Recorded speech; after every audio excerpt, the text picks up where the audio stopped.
بسم اللہ الرحمن الرحیم۔ السلام علیکم ورحمۃ اللہ وبرکاتہ۔ محترم سامعین، یزید نے جب حضرت امام زین العابدین رضی اللہ تعالیٰ عنہ کے ہونٹوں پر بھرے دربار میں چھڑیاں مارنی شروع کی تو وہاں موجود صحابی رسول صلی اللہ علیہ وسلم کی کیا حالت ہو گئی۔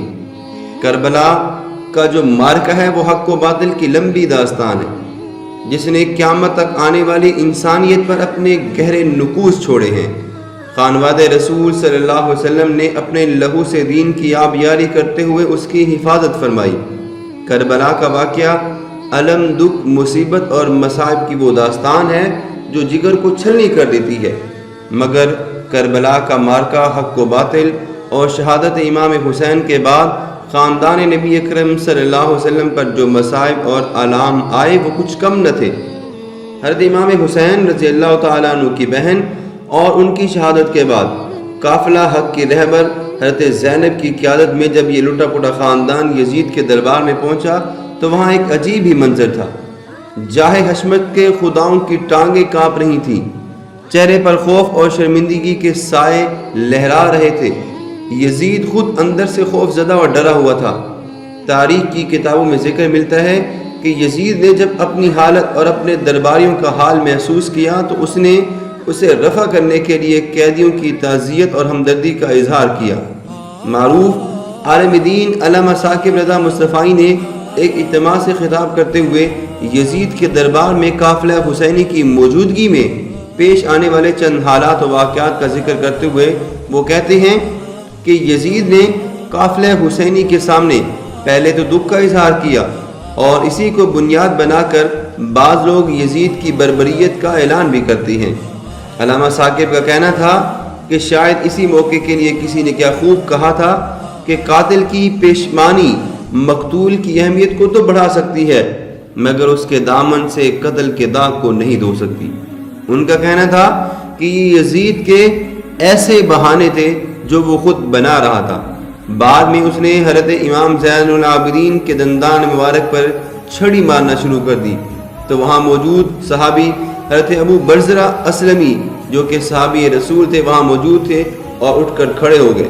ان کا بدن کانپ رہا تھا، کہنے لگے ظالم یہاں اپنی چھڑی ہٹا لے، میں نے اپنی ان آنکھوں سے دیکھا ہے کہ حضور اکرم صلی اللہ علیہ وسلم نے ان ہونٹوں کو خود چوما ہے۔ یہ دیکھ کر آپ دربار سے نکل گئے۔ آپ روتے تھے اور آپ کے بدن پر کپکپی طاری تھی۔ بعد میں یزید حضرت امام زین العابدین سے مخاطب ہوا اور کہا کہ حضرت غلطی ہو گئی ہے، میں ایسا نہیں چاہتا تھا، بتائیں اگر آپ کی کوئی شرط ہو۔ جس کے جواب میں حضرت امام زین العابدین نے یزید کے سامنے 4 شرائط رکھی۔ پہلی شرط یہ تھی کہ سر حسین سمیت تمام کربلا کے شہیدوں کے سر مبارک ہمارے حوالے کر دیے جائیں۔ امام حسین کے سر کے ساتھ ساتھ باقی جتنے بھی شہداء کربلا کے ہوئے ہیں ان سب کے سر مبارک ہمارے حوالے کر دیے جائیں تاکہ ہم کربلا جا کر ان کی تدفین کر سکیں۔ دوسری شرط یہ تھی کہ ہمیں مدینہ حفاظت سے پہنچا دیا جائے۔ تیسری شرط یہ تھی کہ مجھے چند روز کے لیے دمشق کی جامع مسجد میں جمعہ کا خطبہ دینے کی اجازت دی جائے۔ اور چوتھی شرط یہ تھی کہ قاتلان حسین کو ہمارے حوالے کیے جائے، جس پر یزید نے دربار میں مخاطب ہو کر پوچھا کہ کون ہے حسین کا قاتل؟ لوگوں نے کہا کہ خولی ہے۔ وہاں موجود خولی نے کہا کہ میں نے قتل نہیں کیا، یہ سنان ابن انس نخی نے کیا۔ جب سنان بن انس نخی سے دریافت کیا گیا تو اس نے جواب دیا کہ میں نے حسین کو قتل نہیں کیا، میں نے کیوں کرنا تھا، یہ تو شمر بن زو الجوشن نے کیا ہے۔ شمر سے جب پوچھا گیا کہ تم بتاؤ تو اس نے کہا کہ میں نے بھی یہ قتل نہیں کیا، میرا امام حسین نے کیا بگاڑا تھا، قتل اس نے کیا ہے جس کی حکومت کو خطرہ تھا، وہ قاتل حسین ہے۔ جس پر یزید نے امام زین العابدین کو کہا کہ یہ شرط آپ کی میں پوری نہیں کر سکتا، اگر دمشق کی جامع مسجد میں آپ جمعہ کا خطبہ دینا چاہتی ہیں تو دے سکتی ہیں۔ پھر فلک نے وہ نظارہ بھی دیکھا کہ 14 سالہ امام زین العابدین دمشق کی جامع مسجد میں خطبہ جمعہ کے لیے ممبر پر کھڑے ہیں، سامنے یزید اور عمائدین سلطنت بھی برا جمان تھے، عوام کا بڑا ہجوم تھا۔ آپ نے خطبہ شروع کیا، لوگ زار و قطار رونے لگے۔ آپ نے اپنے اہل بیت کے مناقب جب لوگوں کے سامنے رکھے تو یزید گھبرا گیا کہ کہیں لوگ میرے گریبان تک نہ پہنچ جائیں۔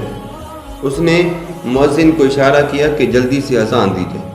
مؤذن نے جب اذان دینا شروع کی اور تکبیر کی صدا بلند کرتے ہوئے اللہ اکبر کہا تو حضرت شہزادہ زین العابدین نے کہا کہ اس میں کوئی شک نہیں کہ اللہ سب سے بڑے ہیں۔ مؤذن نے جب شہادتین اشہد ان لا الہ الا اللہ اشہد ان لا الہ الا اللہ کہا تو اس کے جواب میں آپ نے کہا کہ ہاں اس کے سوا کوئی عبادت کے لائق نہیں، اس کی گواہی ہم نے خون سے دی ہے۔ جب مؤذن نے اشہد ان محمد رسول اللہ کہا تو حضرت امام زین العابدین یزید سے مخاطب ہو کر بولے کہ دیکھ یزید، اذان میں تیرے نانا کا نام بھی ہے یا میرے نانا کا نام ہے؟ آج بھی منبر پر میرے نانا کا نام ہے۔ علامہ ثاقب رضا مصطفی مزید کہتے ہیں کہ یزید تو مر گیا، اس کا نام بھی مر گیا، اس کا تشخص بھی مر گیا، اس کا نام بالکل وجود بھی ختم ہو گیا، مگر حسین کل بھی زندہ تھا، حسین آج بھی زندہ ہے۔